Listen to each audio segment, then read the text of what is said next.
Hi everyone, this is Dr. Michele Alignay, your family psychologist. Welcome to Coffee Break with Dr. Michele.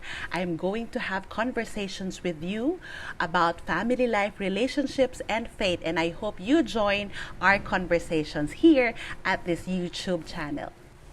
Good morning, friends. Welcome to this morning's coffee break session. We're back at the 9:30 a.m. Live streaming. So good morning sa inyong lahat. Get your coffee and let's have a wonderful morning to start this new week, 'di ba? So it's Mother's Day. Hello sa lahat ng mommies. Yung unang-unang nag-say hi, si Tita Ningning Twazon, si Tita Tina at si Mia.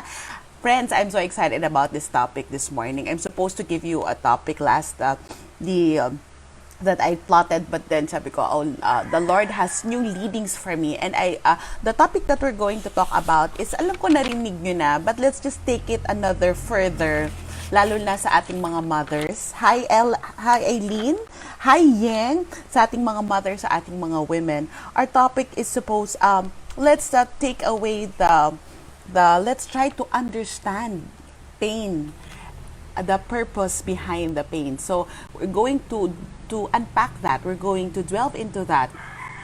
So it's really about unlocking the purpose from the pain. So parang madalas nyo na nating narinig yan, di ba? Parang we've heard it many times sa ibang tao. Of course, ang unang-una kong narinig yan, in my years in listening to the feast with Brother Bo Sanchez, lagi niya sinasabi na there is purpose behind the pain. Pero alam nyo, madalas, pag tayo yung nandun sa middle of difficulty, pag nandun tayo sa gitna ng sitwasyon na tayo hirap na hirap, di ba ang hirap hanapin ng purpose?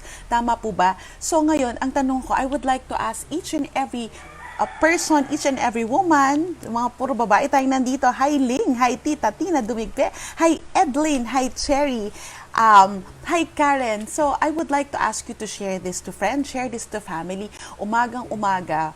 Pero I believe na I shifted coffee break last week ng hapon, pero parang I feel that it's really the morning habit. It's really coffee in the morning. Super hirap magkape sa hapon. Una, hindi ako matutulog. Pangalawa, super init.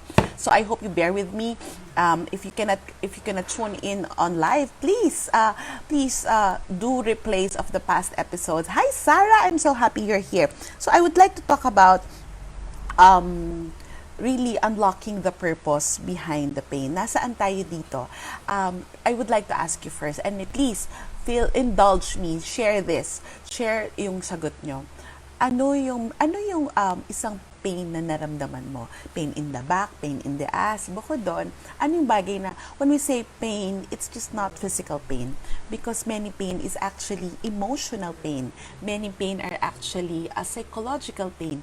Many pain that happens to us, hindi naman yan yung sakit eh. Pero mas madami, I believe, maniniwala kayo sa akin, yung sakit sa loob, yung frustrations, yung mga, sa Tagalog ang tawag nila, yung mga hugot, yung mga bagay na parang hindi mo naman ginusto, pero nangyari.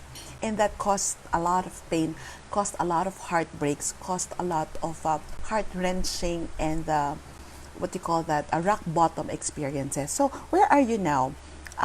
Nasaan kayo? Anong pain ang naramdaman natin? I believe ang marami rin sa atin, this ECQ, it's causing us a lot of pain. It's causing us difficulty also.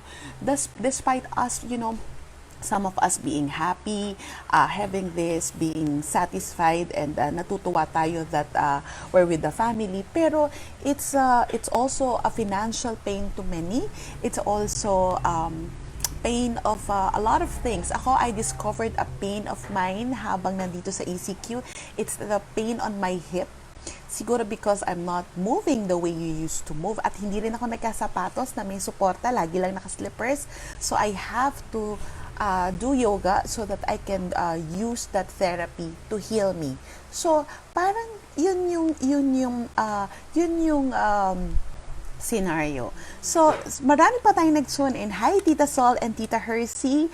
Happy Mother's Day po sa inyo. Hi, Sister Heidi. And to everyone, please say hi. If you're here with me, please say hi and then please share this to family and friends so that we can all learn from each other. Coffee break will really be your real-life conversations. You know that for those of you who don't know, I'm Dr. Michele. I am a family psychologist. I don't do one-on-one counseling, but I do more of support groups. I do more of workshops, and I do more group process like this. So I do this also for companies. I do this for small groups who are needing this kind of support. So yun sa ginagawa ko. This is my way of sharing myself. So kaya ko gustong tawagin real life conversation because I would like to admit that I am not excused from those pains. I am not excused from life difficulties. Na kahit na mukha lang ako naka-makeup, mukha lang ako, sabi nila mukha daw akong fresh, I am not excused from the difficulties of life. At yan yung hihimayin natin ngayong umaga. So, andito ba kayo? For those of you who are 30-year-old and above, can you say please me? Lahat ng nanonood, aminin na natin. You know, can you say please me? 35 and above. And I'll tell you why in a bit.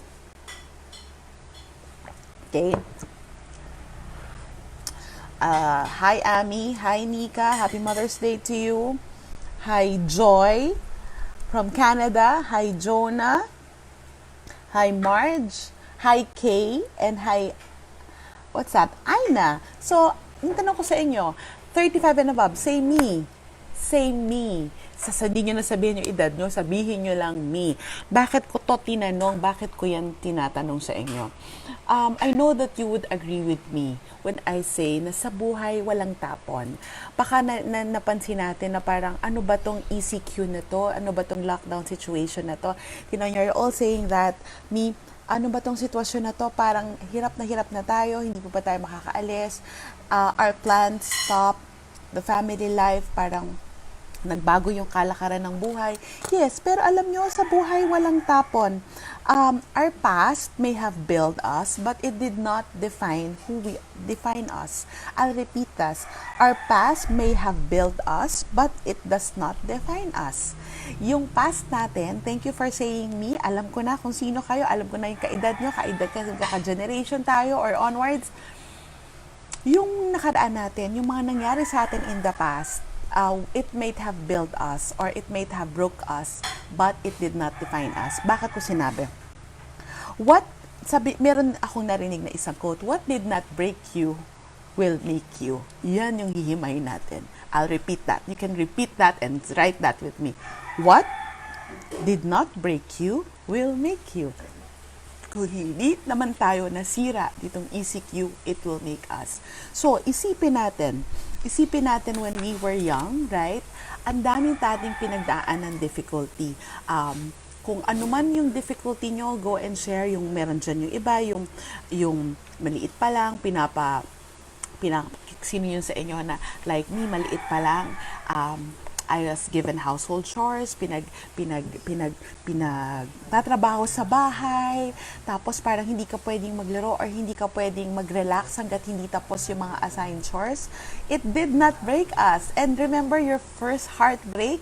Yung crush mo maybe nung grade 6, nung high school, na binuking ka ng mga barkada mo, ng mga friends mo. It happened to me. And then, well, it did not break me, but it made me more mature. It made me more wisdom-filled na parang, oy, I'm not gonna do that again. I'm not gonna spill the beans all over again.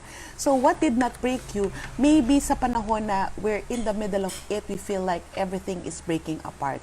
Pero magkikwento ako, kaya ito real conversations because I'll share with you a part of me. I'll share with you maybe some stories that I know about. Kasi mas magandang himayin. Remember, I'm a psychologist, but in the middle of everything, we need to combine what theory will say, but and what real life, what the reality is, and what my own experience is.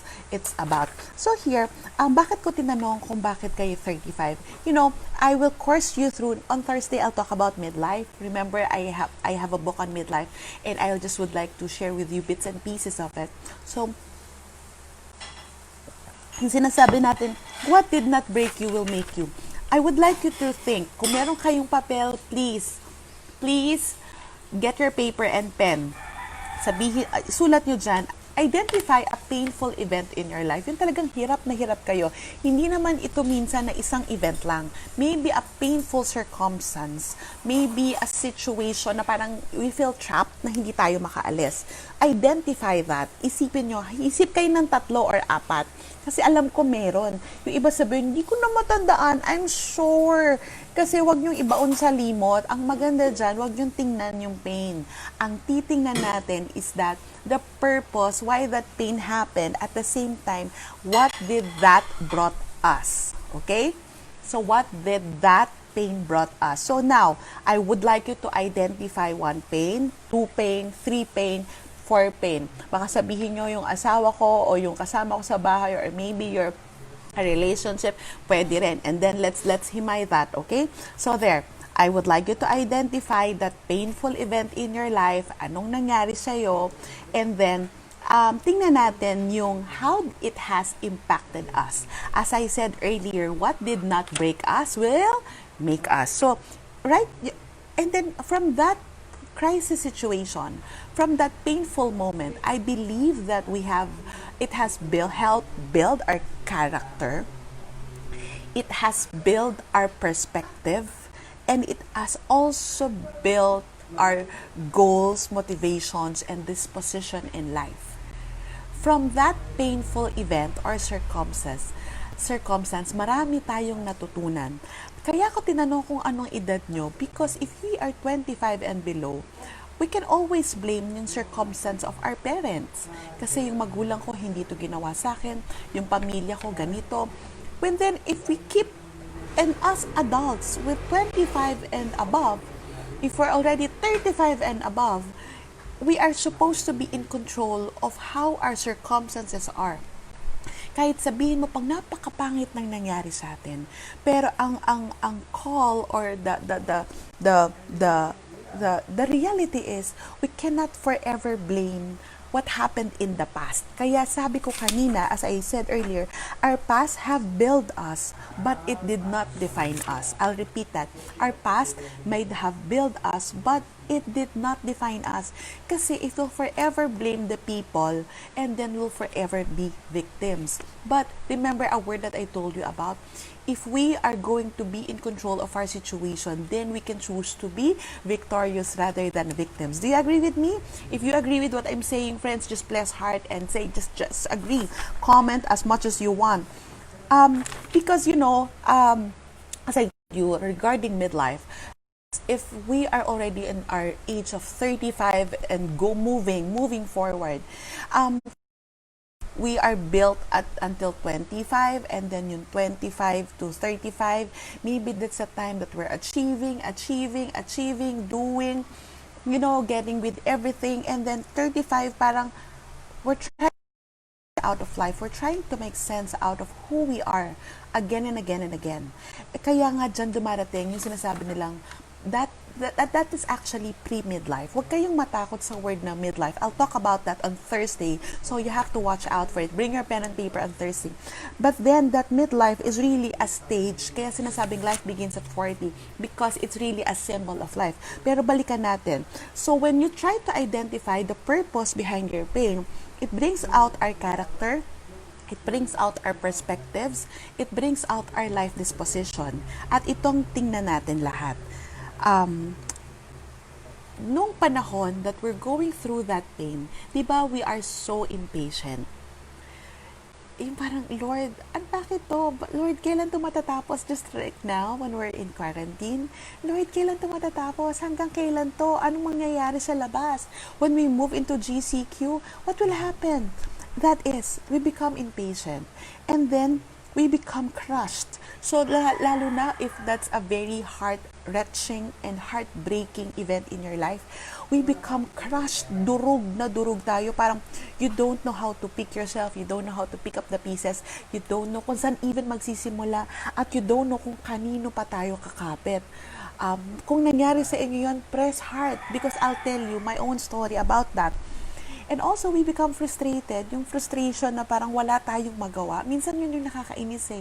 Yung parang gusto mong may mangyari pero walang nangyayari. Doon yung parang, Lord, what is all this? And we become really frustrated. So, I'll just, as you reflect on your own story, let me tell you my own story of my own big pains. My own big pain.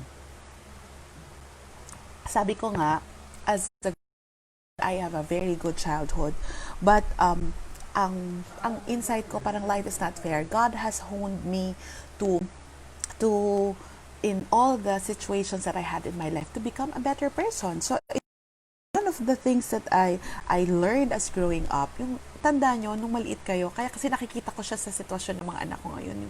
Inis na inis kayo pag gusto nyo na maglaro, gusto na natin maglaro, tapos pinaghuhugas tayo ng pinggan. Inis na inis din ako noon, bakit ako kailangan, hindi ako pwedeng makalabas the way my friends are, just playing outside because I have to help out in the chores. I need to mop the floor. I need to do the dishes. At kailangan kong tumulong dun sa garment business namin. I hailed from Taytay. And kailangan kong tumulong sa garment business ng mami ko. I have to check dun sa mga mananahi niya. Kung ano yung kailangan kong even on Saturdays, I was telling my husband na even on Saturdays, if my mom is out as early as grade 5, grade 6, I have to help out na magpasweldo. So, i-gather ko yung mga notebooks at yung mga records ng mga ginawa ng mga mananahe the whole day. I need to. Required yun. Hindi ako pwedeng mag-excuse. Mapapagalitan ako. So, that thing, I'm so crushed, I'm so frustrated because I wanna play. I wanna do crafts. I wanna draw. I wanna do something. I wanna watch TV. Pero, what it had brought me? I become more persevering. It has honed my character. I learned the value of hard work. Kasi bata pa lang ako, kasama na ako sa negosyo ng mga magulang ko.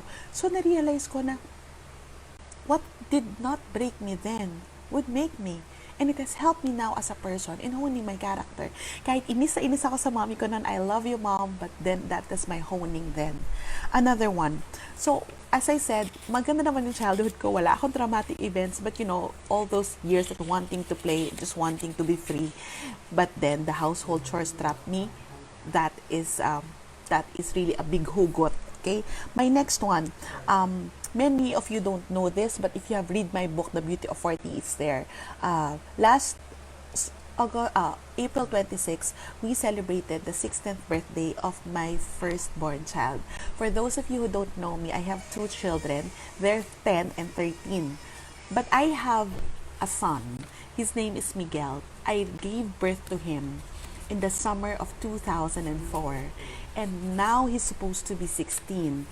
I gave birth to him at age 6 months. So he did not fully develop. He died via fetal death. Pag-check namin sa heartbeat ng baby, wala na. Hanggang ngayon, I would tell you, it's still the most painful event in my life. Parang walang kapalit. Totoo yan. I think many mothers would agree with me na walang kapalit yung sakit ng ina, lalo na sa mga ganyang sitwasyon. It's a pain that nothing can replace. It's a pain that nobody would ever understand. I almost lost myself. The thing is, before I just finished my contract with my work then, guidance counselor, kasi I want to be a full-time mom. So, nag-resign ako. And the day that I ended my last day, that's the day that I learned that my died. Life was never the same. I almost lost myself. Thank you to the help of my community. Thank you to the help of the Lord. And thank you for, ako mismo, I find myself, pag nasa trabaho noon yung asawa ko, marami akong araw na nandito lang akong mag-isa sa bahay namin, umiiyak lang ako. ang tawag nga ng ninang ko, the other day, if you watched the coffee break with my ninang dada, ang sabi niya, gibang-giba ka. Totoo yan. But that pain brought me to where I am because hindi ako automatic na naging ina. Napakahirap sa akin yan. It took me another 2 years of very difficult pregnancies before I had Migo, my son. Kaya nga, anong nangyari doon? If my work and household chores brought out my perseverance, Miguel, my son, losing him made me an intentional person, made me appreciate motherhood more, made me appreciate my children better. Kasi literally, alam nyo, I had 4 pregnancies. There's Miguel, there's my son Migo, nahirap-hirap ako habang buntis sa kanya. And then I lost another one. And then Maiya. Lahat yan all difficult. Kaya it made me, alam nyo tong quarantine, ganito lang yung buhay ko dati. Kasi dati, madalas akong naka-bed rest. Para akong naka-quarantine. 2 weeks, 3 weeks, papasok ulit ako as a guidance counselor. Nag-spotting na naman, magko-contraction, babalik na naman ako. Hindi ko talaga alam, Lord, bakit nangyari yun. Pero ngayon, I'm just turning it into a purpose. I have become more conscious in my parenting. I had become more of a hands-on mom at hindi ko tinake for granted yung role ng pagiging ina at pagiging mother at pagkakaroon ng anak. So, you see, it has a purpose. It has deepened me as a person. It has deepened my pain. Sinugatan ako para alam ko rin yung rock bottom pain ng mga taong nakakasimahan ko at mga taong nire-reach out ko like every one of us here. So, alam ko lahat tayo may ganyan. And another one of my pain is that when Migo was already 1 and I was working full time, I have to go back to my master's degree. I have to go back to my writing, my MA thesis. Kasi after 1 year, tinanong ako nung aking mentor, si Dr. Vicky Apuan. Sabi niya, are you done nursing yet? Sabi niya, can we go back? I'm in the middle of data collection when I stopped in my master. So I did. And I did stop. But then when I was resuming my thesis, guys, sorry, nabuntis ulit ako kasi I really want to have a child kasi I know na it's not easy for me to whenever I'm pregnant. So in that span of 1 year, so after Migo turned 1, and I was continuing my master's thesis, and then I got pregnant. Hindi ako nakapagmarcha nung graduation ko nung MA kasi nakunan ako. Hindi ko rin natapos yung MA thesis kasi nakunan ako. And then what I did, sabi ko, bakit pa ako iiyak? Nawala na nga yung eldest ko. Ano bang iiyak ko ngayon? Bakit ko pa to iiyak? So what I did, I will turn this into purpose. Yung pain na yon, ginawa ko in the whole 2 months or 60 days of being not in quarantine, but being in maternity leave. What I did is to finish my MA thesis. And that's exactly, I graduated that May of 2008, I defended it. I graduated. Summer graduate, hindi ako nakapagmarcha. Ang sabi sa akin ng isang aking professor, si Dr. Malu Baybay, I don't know if Doc Malu, you remember, you were a dean then. Sabi mo sa akin, huwag ka nang magmarcha. Doon ka na lang magmarcha pag nag-PhD ka. Diba? So it has become a motivation for me. But what am I telling you this? Because that was the time when I lost my third child, Miguel. And then I had my grief na hindi ko inaddress. Tapos pagbalik ko from MA, from writing my thesis, pagbalik ko, alam yung ginawa ko, dire-diretso na ulit yung trabaho. June pasukan na. Pending akong trabaho from iniwanan ko ng Feb-March. Tapos eto na yung trabaho ng June. I work in a school, by the way. What happened is that, dire-diretso ko at almost about a few months after, I cannot function well. I seek the help of my counselor friend, my psychologist, and point blank, he told me, this is burnout, Michele. You've been thinking too much. You did not cry, you did not grieve. Everything is here. Hindi ka nagpahinga. Talagang, you just intellectualize your pain. Friends, that's the main reason why self-care and the mind-body connection has become so critical for me. Why? Because nung nangyari yung burnout issue, along with the grief that I did not cry, along with being a mother, along with finishing my MA, along with working full-time, and with a very demanding yung stage, yung level na hawak ko that time, all this happened in 1 year. You know, at the end of that burnout, I realized I have a breast cyst. Hindi nyo ba napansin how the body and the emotions na hindi natin nilabas, everything moved in synchronicity. Na pag hindi natin na-address yung isa, it's bound to go out on somewhere. And what did I tell you this? Kaya I become an advocate of self-care. That's why I started learning about mind-body connection. That's why I learned how to tune into my body. That's why I have, I talk about burnout like as if I'm there because I was there. I know my purpose then. I was a very passionate guidance counselor. I know what I want to do in my life. I was so passionate about my thesis, but how come I cannot function anymore? Friends, yung mga pain natin, alam nyo, as an adult, we need to help ourselves.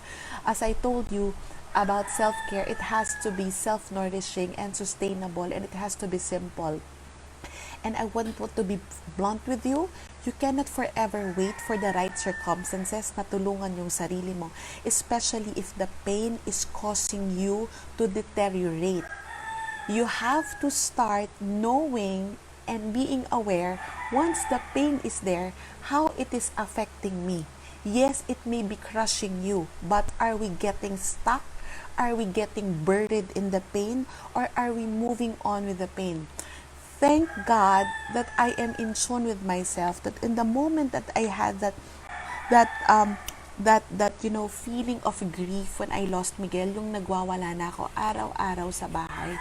I have counselor friends, I have my community to turn to, and I turn to them, and I turn to dear God for life. In the middle of my burnout, I know that it's no longer healthy. I ask myself, wait, I need to snap myself out of it. I need to do something different. So I seek the help of a counselor friends. I seek professional help myself. At sinunod ko yung payo. I took a leave, 2 to 3 weeks leave, just doing nothing. And I started learning to take care of myself better and better and better. Hindi po perfect. I have moments na eventually in the course of life, I had moments na parang, wait, parang kulang na ako sa self-care. I had a run of that last year. That's another story.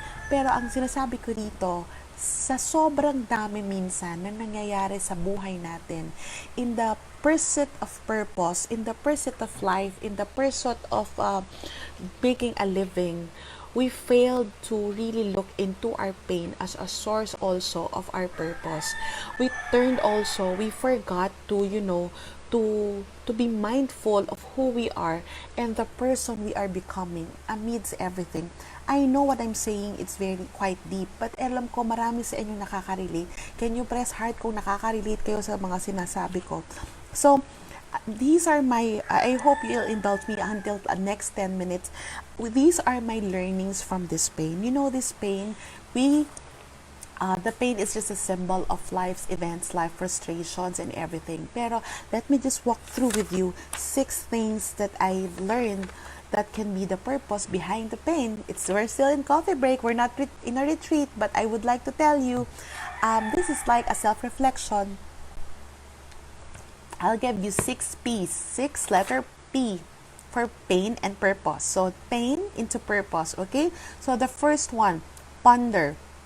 Ponder is like doing a self-inventory. Ponder means reflect. Your pain is a reason for you to look into the pain. Huwag tatambayan yung pain, huwag iba-band-aid agad yung pain. Mas maganda, di ba? Pag nagkasugat, tinitingnan mo, huwag mo nang i-analyze. Tingnan mo lang ano yung severity, tingnan mo lang hanggang saan yung sakit, kung dapat bang i-antibiotic, kung kailangan bang betadine lang, or kailangan i-just wash it off and it's gonna be okay. Know about the pain and learn how it's affecting you. That's it. You have to ponder. Look into the pain, stay in the pain for a while, but don't get stuck on there, and then move forward from it. I'm not saying na move on. You just don't move on. Wag mong dadaanan lang. No. Move forward from this pain. Ay, meron akong ganito. Hindi ako naniniwala na, bayaan mo na yan, go, go, go. No, hindi ako naniniwala. Mas naniniwala ako that we need to look into it, pause a bit, ponder, reflect, this is really doing a life inventory, and I hope I'm journeying with you here. And that is ponder. And next one, persevere. Perseverance builds our character. Naniniwala tayong lahat dyan. So all these things that happen to us, it will build our character. Naniniwala ako na lahat ng pain events sa buhay natin, since when you were young, if it did not make you, did not break you, it will make you. So please, look at it as an opportunity to persevere. It will build that perseverance in us. Yung innate character natin, dyan mabubuo through that pain. Another one, I like using this. I like using the word posture. Another P, posture. What do you mean? You know, I like always checking my inner composure. I like saying that I want to check my intention of doing things. Posture of my heart and my spirit. Nasaan ba talaga yung puso ko at intensyon ng spirit? Pag meron isang bagay that I am in doubt, I am a person who always checks my posture. For example, itong bagay na to, itong project na to, itutuloy ko ba to? Where is the posture of my heart? Where is the posture of my spirit? What's my real intention? And in that posture is that you're aligned with the posture of God, the posture of faith, the posture of being part of His mission, part of His work. That's the inner posture that I'm talking with. So, we are at the age na sana, pag naisip nyo yung isang bagay, where is my posture here? Bakit ko ba ito ginagawa? Why am I doing this coffee break, friends? I really check the posture of my heart when I'm doing this. Am I doing this just to be popular? Am I doing this to earn? I'm doing this because that's the Lord's leading for me. Kahit na 2 o 3 lang kayong nandyan, I'm doing this because I know I may be sharing some things that hope to help you. Kahit isang point lang, then I know we can all be better persons kasi ako rin natututo sa atin. So that's posture. Where is your intention really lies? Because the posture is just not outside. It's the inner posture of the spirit. And the fourth one is really about peace. The fourth one is peace. To accept things that I cannot change and to do it prayerfully. Friends, you know, are we at peace right now sa lahat ng nangyayari? Are we at peace with what's happening in the present moment? I have to use my microphone. There's a mic that I put here, sorry. Are we at peace with what's happening with us? You know, our pain can also bring us to peace. Why? Diyan natin nasusort ano yung mga bagay na hindi para sa atin. Have you experienced yung mga bagay na parang, bakit ako hindi at peace? Parang ginugulo ko ni Lord. And then, kasi nasasaktan tayo. And then, you know, when we start letting go of the pain, when we start saying no to something, when we put the right boundaries, when we start saying, Lord, I will trust on this because this is not my battle. Let us do it together. And then we can be at peace. Mahirap yan, but peace is really if we know that our posture is aligned with God's posture, and then, di ba we can be at peace? Kasi may mga bagay na at peace ka pag ginawa mo. Pero may mga bagay, if you're not so at peace, yung parang hirap na hirap kang gawin, hindi aligned to spirit, Friends, think about it, because that peace is always a gift of God.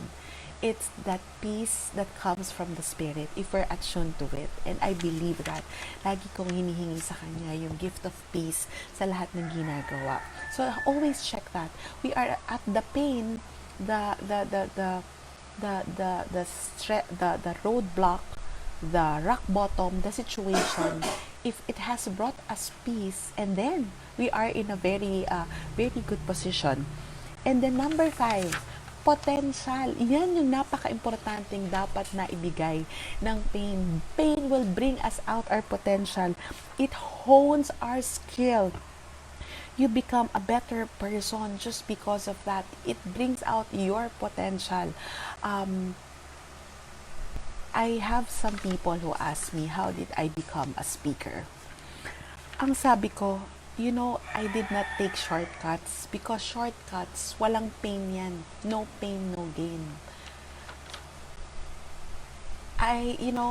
Imagine I was a guidance counselor, and every month I have to conduct 10 to 12 classes. For more than 10 years, I've been doing that.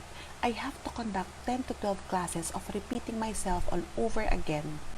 Teachers can relate to that. But there's another thing. It's the content that's different, because my content is the interpersonal, social skills, intrapersonal skills of children. And dealing with children, it means I have to connect well with them. I'm dealing with the grade 2, grade 3, grade 4, and eventually the grades 6 and 7. These are the varied ages. So I have to learn my style. Minsan pagod na pagod at the end of a day na I have about 6 guidance classes, and I still have to do other work. It can be very, very tiring. That's my pain then. Well, that pain may be positive, yes, but it has honed also my potential to speak. So friends, tinatanong nyo ako, paano ka naging speaker? Gusto ko rin maging speaker. You have to make your pain really also your friend, because your pain might be bringing you somewhere. Is being impatient and waiting for God's will your pain right now? Maybe it is honing you. It is honing you to be somewhere at one point someday. Friends, that pain should bring out your potential, and you do the best that you can be. It's supposed to bring out your gifting, because the last P is that purpose. Lagi I always hang on to what Brother Bo Sanchez said. Your pain would lead you to your sacred purpose. Yes. My pain has brought me to my purpose here to in the family, my purpose here to help people. My pain, I did not have pain growing up. I did not have other pains, but then my hugot in my motherhood, my hugot in my childhood, and my hugot even with my first breakup, it has brought me to where I am now. And it has also shine, para siyang diamond, yung tinanggal, pinalish, kahit masakit, para lumabas kung ano yung purpose ko, and that is to help other people like you, like me, enrich their family life. That's my main purpose. Hindi ko alam kung anong trabaho mo. You don't need to become like me. You don't need to be me or somebody else. You just have to be you. You just have to be you. So there, kung ano man yung pain nyo, kung ano man yung pinagdadaanan nyo, and what your struggle like now, you don't know where it is bringing you, but make sure that you also hang on to your big purpose, because when we cling on to God, then He showed us the way. When we cling on to God, and then mas madali natin makita. I know some of you messaged that you have struggles with dealing with your relationship. Yes, mahirap talaga yon. But I have friends also who are in those situations. But maybe, in a way, it's bringing out the best in us, and it's bringing out another purpose. It's still in the gestation process. Hindi natin nakikita.